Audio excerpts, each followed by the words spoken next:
Lionel Scaloni আর্জেন্টিনার 2026 world কাপের জন্য 55 জনের একটি স্কোয়াড ফিফার কাছে সাবমিট করেছেন এবং এই 55 জনের ভিতর থেকে তিনি 26 জনকে ফাইনাল স্কোয়াডের জন্য সিলেক্ট করবেন। বাট এই মুহূর্তে সবচাইতে আলোচনার কেন্দ্রবিন্দুতে যে বিষয়টা সেটা হচ্ছে পাওলো দিবালাকে এই 55 জনের স্কোয়াডে রাখেননি লিওনেল স্কালোনি।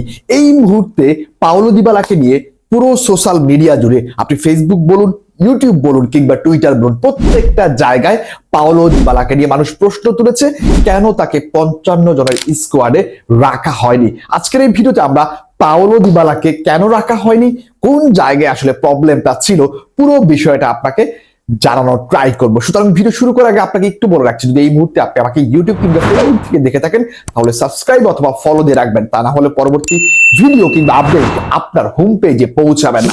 লিওনেল স্কালোনি যে স্কোয়াডটা আসলে তিনি সাবমিট করেছেন, এই স্কোয়াডটাই ফাইনাল স্কোয়াড না।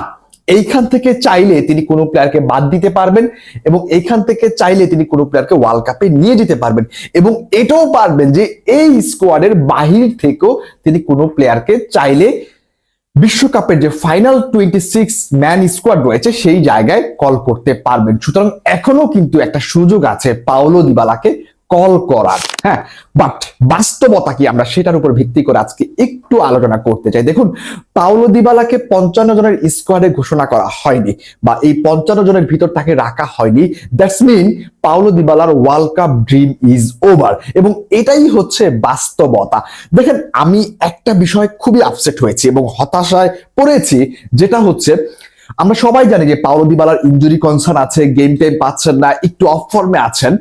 তিনি হয়তোবা ফাইনাল স্কোয়াডে নাও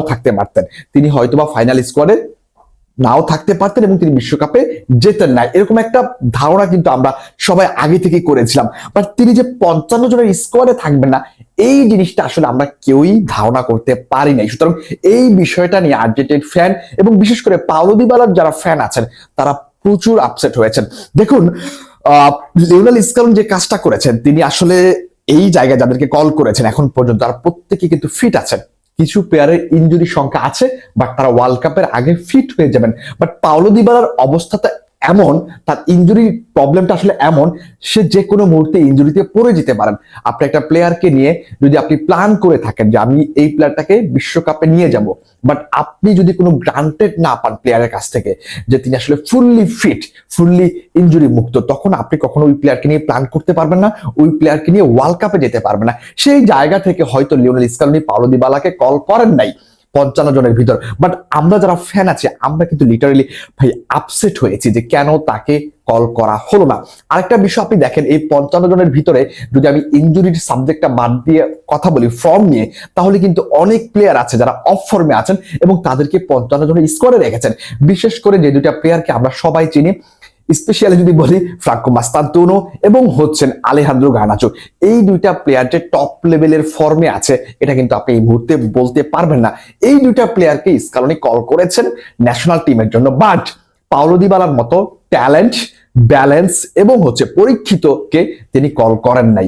সো এটা কেন করেন নাই এক্স্যাক্টলি আমরা আসলে বলতে পারছি না এই মুহূর্তে, সেটা স্কালোনি জানেন যে আসলে তিনি কোন প্ল্যান করে রেখেছেন, তিনি কোন প্ল্যানের জন্য তাদেরকে বাদ দিয়েছেন, বিশেষ করে হচ্ছে পাওলো দিবালাকে বাদ দিয়েছেন এবং কোন প্ল্যান আসলে ফ্রাঙ্কো মাস্তানতুনো এবং হচ্ছে আলেহান্দ্রো গার্নাচোকে নিয়েছেন, এটা স্কালোনি সবচেয়ে বেটার জানেন আমাদের কাছ থেকে। বাট আমরা ফ্যান হিসেবে যে রিয়েকশনটা দিতে পারি সেটা হচ্ছে অন্তত 55 জনের ভিতরে পাওলো দিবালাকে রাখা যেতে পারতো। এরপর যদি মেইন স্কোয়াড থেকে বাদ দিত তাহলে হয়তো আমরা অনেকটাই আসলে মেনে নিতে পারতাম যে ঠিক আছে 55 জনের ভিতর জায়গা পেয়েছো, তুমি এবার আসলে মূল টিমের জন্য তুমি আসলে প্রিপেয়ার না, তুমি মূল টিমের জন্য প্রস্তুত না, তোমার ইনজুরি কনসার্ন আছে, সেজন্য তোমাকে ফাইনাল স্কোয়াড থেকে বাদ দিয়েছি। বাট যখন আপনি 55 জনের ভিতরেই রাখবেন না, তখন কিন্তু এই বিষয়টা নিয়ে ভাবাচ্ছে, এই বিষয়টা আসলে হতাশা তৈরি করছে যারা পাওলো দিবালার ফ্যান আছেন, যারা আর্জেন্টিনার ফ্যান আছেন তাদের ভিতর। বাট রিয়েলিটি, বাস্তবতা এটাই যে আমাদেরকে আসলে মেনে নিতে হবে এবং আমরা পাওলো দিবালাকে ছাড়াই বিশ্বকাপ দেখতে চলেছি। মিস করবো পাওলো দিবালাকে, এটা নিঃসন্দেহে বলাই যায়, কারণ তিনি ভাই আমাদের অন্যতম একজন সেরা ফুটবলার, যিনি কিনা লিওনেল মেসির পরে অবস্থানে আছেন সব সময় এবং থাকবেন।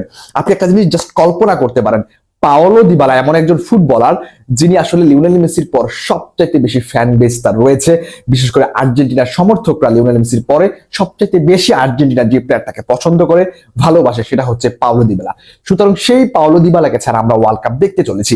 দেখুন লাস্ট ওয়ার্ল্ড কাপে পাওলো দিবালা ছিল, তিনি যে স্টার্টিং 11-এ জায়গা পেয়েছেন, খুব বেশি ম্যাচ টাইম পেয়েছেন, গেম টাইম পেয়েছেন এরকমটা কিন্তু বলা যাবে না। বাট ওই যে পাওলো দিবালা স্টার্টিং 11-এ না থাকলেও বেঞ্চে বসেছিলেন, এটাই ছিল আমাদের অন্যরকম একটা অনুভূতি, অন্যরকম একটা আনন্দ, যা আমাদেরকে সবসময় সাহস জুগিয়েছে যে আমাদের একজন লা জয়া আছেন, আমাদের একজন ট্যালেন্ট অন্তত বসে আছেন সাবস্টিটিউট প্লেয়ার হিসেবে। তিনি যখন মাঠে নামবেন তিনি তার পারফরমেন্সটা দেখাবেন। সুতরাং ব্যাড লাক বলা চলে পাওলো দিবালার জন্য যে তার ক্যারিয়ারটা অর্ধেক ইনজুরির জন্যই আসলে এই প্রবলেমটা হয়েছে। তা না হলে কিন্তু মেসির পজিশনের জন্য কোনো বাধা হয়ে দাঁড়ানোর কথা ছিল না, অন্তত কিছুটা টাইম হলো সে গেম টাইম পেত।